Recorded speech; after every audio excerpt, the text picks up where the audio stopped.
The Israeli news cycle is currently led by two main issues: the IDF's anti-terror operation in Jenin that ended yesterday night, and the judicial reform, with the Knesset committees proceeding to vote on different articles of relevant bills.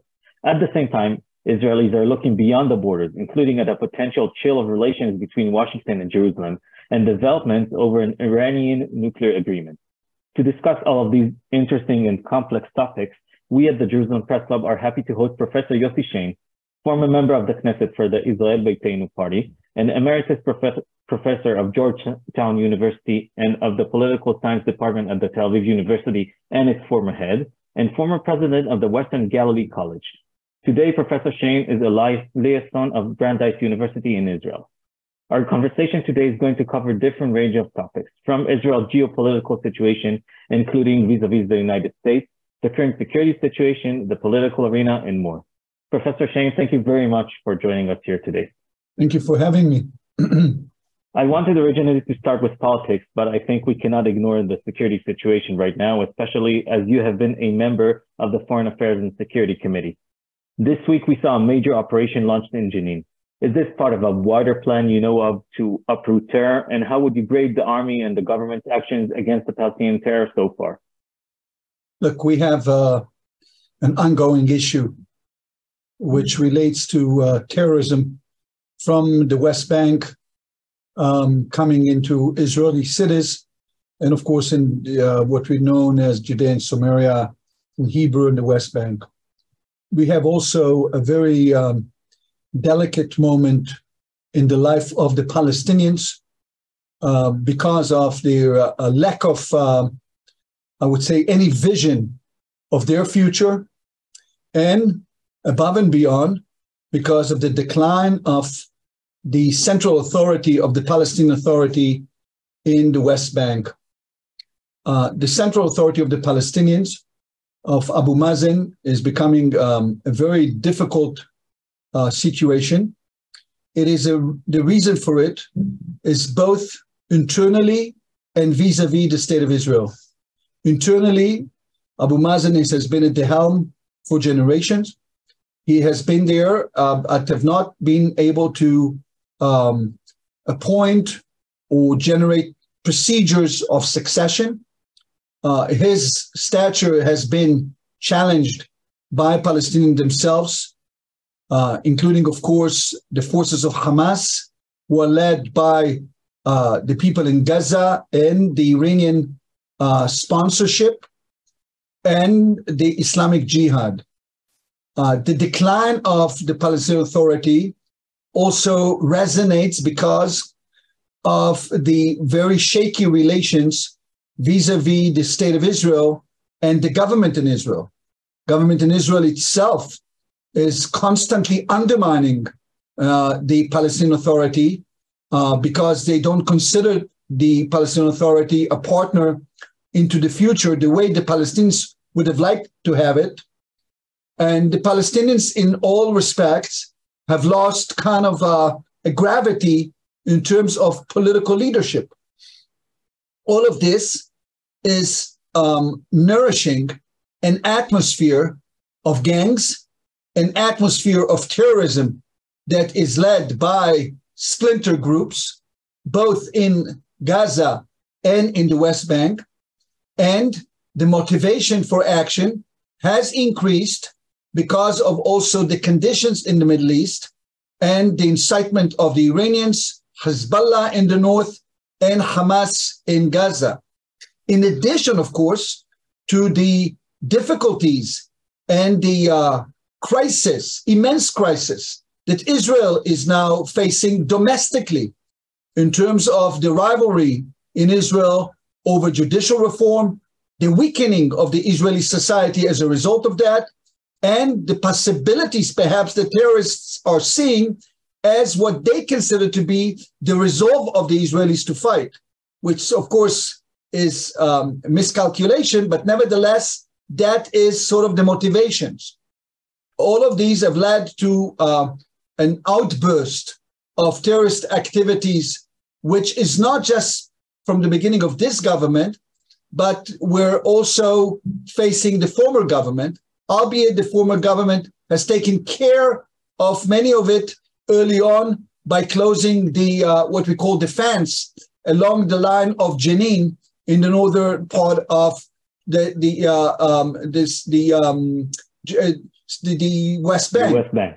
Yeah. So what we are seeing here is a confluence of lots of things which have led the Israeli military echelon, intelligence echelon, the political echelon to decide that this is the time to go into operation, as they did before, several times before, to uproot the base which has been created, the terrorist base which has been created in Jenin as a directly threatening Israel, of course, in addition to the arming of these groups with all kind of new, I would say, innovations and the testing of Israel resolve by creating even some new rockets which were threatening Israeli cities. The attacks on Israeli citizens all over the Judea and Samaria and in Israel has required the military and the Shin Bet, the intelligence forces, to act now before this will get out of hand. And that is the reason for this operation. So you think the action Israel took is justified? Is it the thing we should have done? And another question I had in mind when you spoke about the Palestinian Authority is they threatened to end the security cooperation with Israel, and not for the first time. Is this something that should worry us? Look, the Palestinians and Abu Mazen have threatened before, and in fact, de facto, several times have, to his chagrin, I would say, has lowered the collaboration with Israelis and and harming his own population. Keep in mind that even as we speak, and the operation in Jenin was going on, tens of thousands of Palestinians from the Jenin area have been coming into Israel for labor, for work on a day-to-day basis. So this is kind of like seen to some people as almost an oxymoron. On the one hand, we fight. On the other hand, they come and work among the Israelis, and the economy of the Palestinians is dependent on Israeli markets. So the most of the Jenin population would love to have just normality as they had before, and the city flourishing, enjoying markets of Arab Israelis coming to Jenin. But now it has been hijacked by terrorists, by splinter groups who have taken over Jenin, and especially the refugee camps in Jenin, along the lines of Jenin, and undermining the life and I would say movement of Palestinians in the region. So it is very complex to explain it to people sometimes abroad how this is working, because the nexus is so close. But this is a big issue that we are facing, and we have faced it before. So you can estimate that this is not the last time that the IDF will need to go into Jenin? I don't think that this is the last time for anything. I think this is an ongoing issue. We have been facing this issue, in fact, in many variations over now. This is almost 6 decades now, 5.5 decades. And this will continue in different shapes and form. The very fact that the Palestinians lacking central authority and lacking monopoly over the means of violence in their midst, and encouraging splinter groups and do not try to develop a certain culture of collaboration, compounded by the fact that we have an Israeli right-wing government that does not showing any signs of collaboration with Abu Mazen or appreciation for his government, creating chaotic situation. Okay, so let's move on to the politics in Israel as you started talking about it. Do you see any chance of a compromise these days between the two sides of the political map? And especially, of course, when it comes to the judicial reform, which the Likud continue promoting this past week? I don't see any collaboration or cooperation in the near future. I don't want to sound gloom, but I don't see any collaboration. People should know that Israel is in the midst of a quiet civil war. This is a very difficult time for Israelis. There is a new government in Israel since January that literally is trying to change not only judicial issues on the issue of the separation of powers between the judiciary, the legislator, and the executive, but also trying to change the ethos of the state, the ethos of Zionism, the ethos of the liberal democracy, injecting into it much of religiosity, a new vision of what Israel should look like. And this is perceived by a large segment of Israelis as an assault on their way of life, on the way of life of a liberal democracy. And as a result of that, we are here into a clash that perhaps emerged maybe earlier than people have thought because of the demographic shifts in Israel and ideological demographic shifts with religious people, ultra-Orthodox and extreme right-wing messianic groups taking a center stage with tremendous powers, empowered by Netanyahu and the Likud as coalition partners. And as a result of that, the Israelis have been witnessing a deterioration in the sense of kinship ties, of brotherhood. The hatred that you see in Israeli society is completely new in the sense of its intensity, and the judicial reform, so to speak, the idea of curtailing the court from its activism, whatever the term is only one symptom of a much wider and deeper crisis that the Israeli society is now facing. This sounds very pessimistic, I would say. Yet the head of your party, the party that you represented, Yisrael Beiteinu, Victor Lieberman, which refused in the past to join a coalition headed by Netanyahu, lately seemed to maybe hinted several times that he might change his mind if he joins a coalition with the ultra-Orthodox. If we take into consideration all kinds of aspects changing in Netanyahu's trial as well, do you think this is a possible scenario, maybe together with Benny Gantz instead of the Haredim and the religious Zionism party? I don't speak for Mr. Lieberman. I do not belong right now to the political system. I left the Knesset, so I speak only for myself, and I do not represent the party in any fashion. I don't think that even Mr. Lieberman in his articulation wanted to show that he wants to collaborate with Netanyahu. He just made the articulation that if Netanyahu would have done A, B, C, and D, and getting rid of all his coalition partners, which is almost like saying, I'm getting rid of my family, we would have joined him. This is not at all in the cards, and I don't want to deal with Mr. Lieberman. I'm dealing with my vision and how I see it. There is no way that Netanyahu will give up on his partners. They have nowhere else to go. Netanyahu's major concern is to keep his coalition intact, and he has partners who have no other coalition partners available.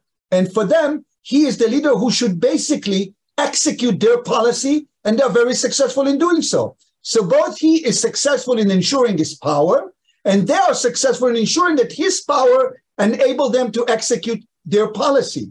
This is quite a coalition that is changing Israel and enabling Netanyahu to continue his power, and of course also enabling him to deal much more effectively with his own personal issues, trials, etc.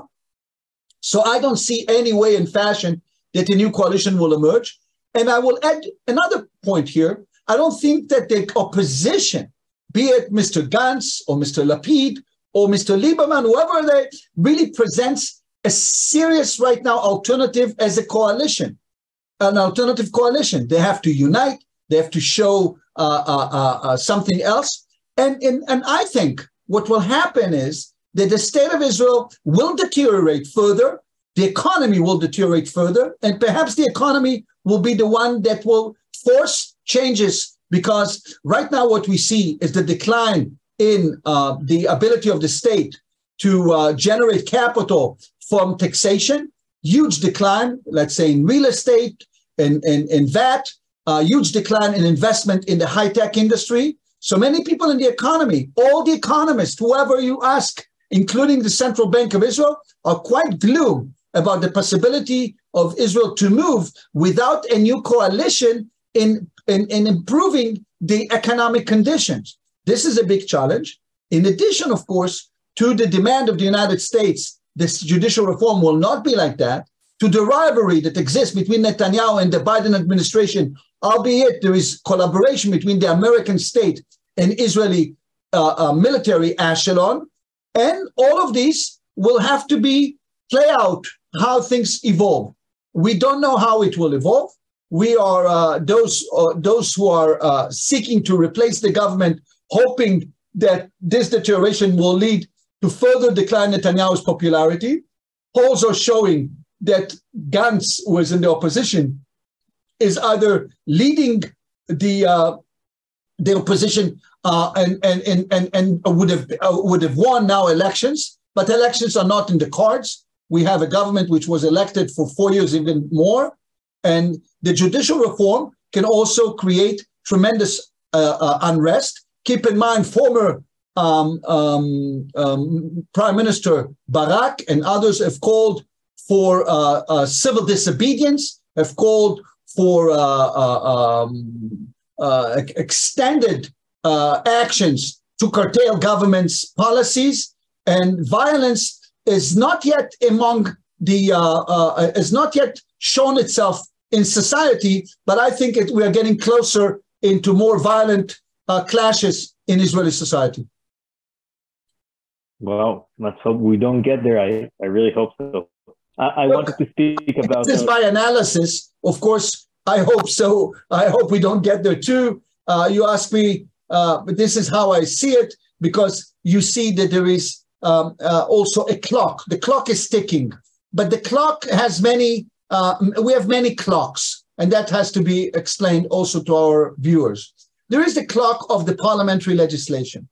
Parliamentary legislation are related to sessions of the House, of the Knesset. So the sessions of the House and the Knesset, or before they're going into their summer vacation, 4 months of vacation, are ending in the end of July. If the Knesset is not capable or the coalition is not capable of legislating the way they want to do and not generating more civil unrest, the unrest may be kind of like, I would say, quiet down into the summer, and things can emerge for negotiations. We had negotiations by the president of Israel, was the ceremonial president, in his house, but they broke down because they have not appointed members into a judicial committee to select the judges. And right now there is kind of like a deadlock. Many people, including the former attorney general of the country, Mr. Mandelblit, spoke yesterday, who said that we are into a crisis of a destruction of the state of Israel. That's how he said. And he's a right-winger, a liberal right-winger. So there are lots of voices being heard. The media is saturated with all kinds of voices. And the possibilities are, people are testing the water. Are they going to test the water with more violence? Are they going to test the water with explosions in the West Bank, as we have seen? After the last terrorist attack, massive terrorist attacks that killed 4 Israelis, remember there was recrimination by settlers in the West Bank and the burning of villages and so on. So these things can erupt quite fast and also change matters. So there are structural issues that are the economy, the state system, the legislator, there's the terrorism, and of course there is kind of like the hovering in the air, the question of Iran, which is a huge question, the question of Hezbollah and Hamas, all of these questions. The system is saturated. The hatred is growing, undoubtedly. All our indications, scientific indications, showing that the idea of brotherhood is declining rapidly in Israel, and that's the most alarming issue. And this is something one should not underestimate. Now, whether this will explode and how it will explode, Israelis, especially those who are demonstrating, have shown tremendous restraint. They are not like in France, when you see like burning, or like in the United States, in Black Lives Matter burning the cities. This is not the type of the demonstrations in Israel. On the contrary, it's very kind of like the concentrated on demonstration which are nonviolent, but one should never underestimate the possibilities of explosion, because we also have in the government ministers who are almost, I would say, inciting for violence in the government, including a Minister of Internal Security Affairs, who is an inciter by his own kind of like history as in Judea and Samaria. Minister Smotrich and others, they consider this type of liberal Zionism that has been governing Israel for so many years as antithetical to their thesis of how Israel should look like. In addition, there is a division of labor because of the ultra-Orthodox issue of serving in the army and so many other issues that have really can, in one way or another, inflate this rivalry and bickering and ruptures in society, and perhaps flare with new violence. I cannot predict, but I would not preclude the possibilities that this will happen. Okay, let's move on maybe to international politics, to Israeli relations with other countries. You spoke about the U.S., the relations with the U.S. What do you think about the personal relationships between the leaders of the two countries at the moment, between Netanyahu and Mr. Biden? Is there a rift, as many claim, and do the upcoming elections in the U.S. may provide an opportunity to change that? Look, there is a rift, of course. Netanyahu, in the last decade or so, when he was prime minister, was in a constant clash with Democratic administrations, especially with the Obama administration, and embraced, of course, the Trump administration. Many people in America saw Netanyahu and Trump almost as Siamese twins. And the administration of Trump considered Netanyahu's alliance very, very important part of the puzzle of evangelicals, with voters, and so on. So the Biden administration and Netanyahu is not a love story. And we know Biden has not invited Netanyahu to the White House and made an articulation when he was asked, will you invite him? And he answered almost aggressively, no. This is unheard of in terms of the relation, because there is no approval of the American administration, of this Israeli administration. And this Israeli administration, which considered the Democrats in the House, especially the left wing of the Democrats, but also the Democrats, not their allies, but perhaps people they have to work with, but certainly not ideological allies, but consider the right wing of America, the conservatives, and the supporters of the conservative ideology as their allies, are awaiting that the Republicans will come back to power. This is the policy of Netanyahu, gaining time vis-a-vis the American administration. Let the Republicans come to power, and they do not hide it. If you speak the way I do with legislators and policymakers in the government, they tell you directly, we are waiting for the people of the Republicans to come back to power. They are our natural allies. And indeed, the Republican, if it's the governor of DeSantis, if it's Haley, if it's Trump, if it's Pompeo, for them, there is a natural kind of like a symbiosis with Netanyahu and the conservatives in Israel. In fact, the conservatives in Israel and the Likud and the policy of judicial reform is almost, I would say, an import of the American conservative wing. And you see that the think tanks, the money, and so on also comes from the United States. So this is also something one has to understand, that you have like United States vis-a-vis Israel is splitting, albeit the public is still more, Israel is more popular than Palestinians and so on, but that's not a competition. But in the media, if you look at the media, the American media, between the New York Times, which has always been kind of like on the center left, the Wall Street Journal, etc., you see this split is growing. It is growing and will grow. I would say it's not going to be static, because the very idea of Israel and America as the nexus between Israel and America is going to grow if there will be such a rupture both in America. As you see, in America, there is a rupture between the conservatives and the Democrats, and we see the rivalry, which is growing. The enmity in America is impacting also what is happening in Israel. And that is something which is kind of entangled with the Israeli situation. And what about the relations with the Jewish community in the U.S.? Look, the diaspora, as I wrote about it extensively in my book, The Israeli Century, is very important, but has been weakened significantly.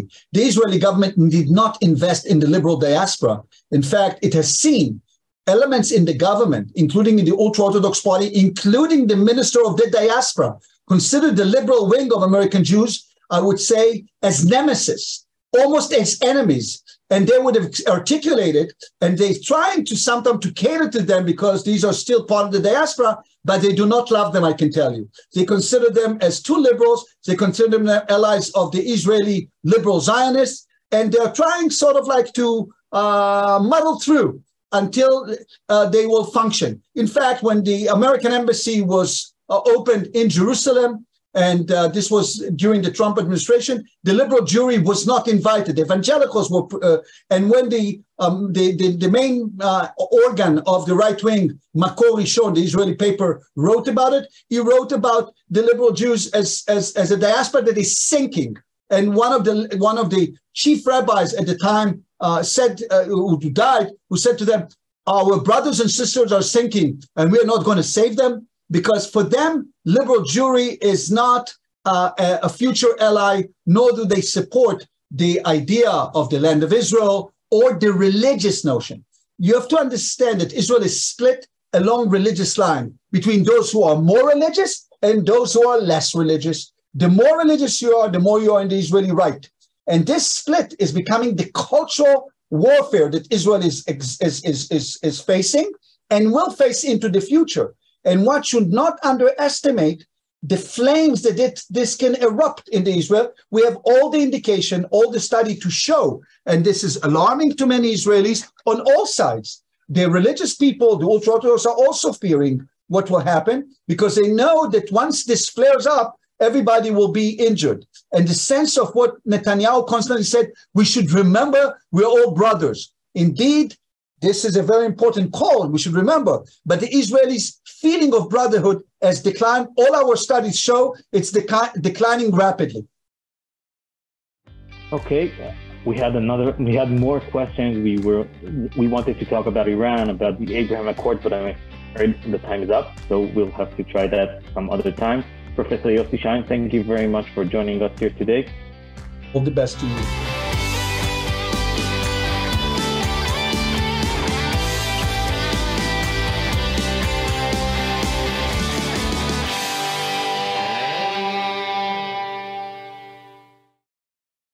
We would be pleased to send a complimentary DVD of this program to anyone who wishes to support JBS with a tax-deductible gift of $36, double chai or more. Simply visit the JBS website at jbstv.org and click on the Donate button to make a donation by PayPal or your credit card. And please indicate the program for which you would like a DVD.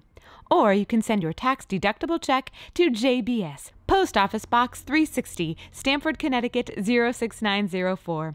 Or you can call the JBS Pledge Line at 833-MY-JBS-TV. That's 833-695-2788. And again, please remember to indicate which program you would like to receive with our compliments. We thank you for your kind support.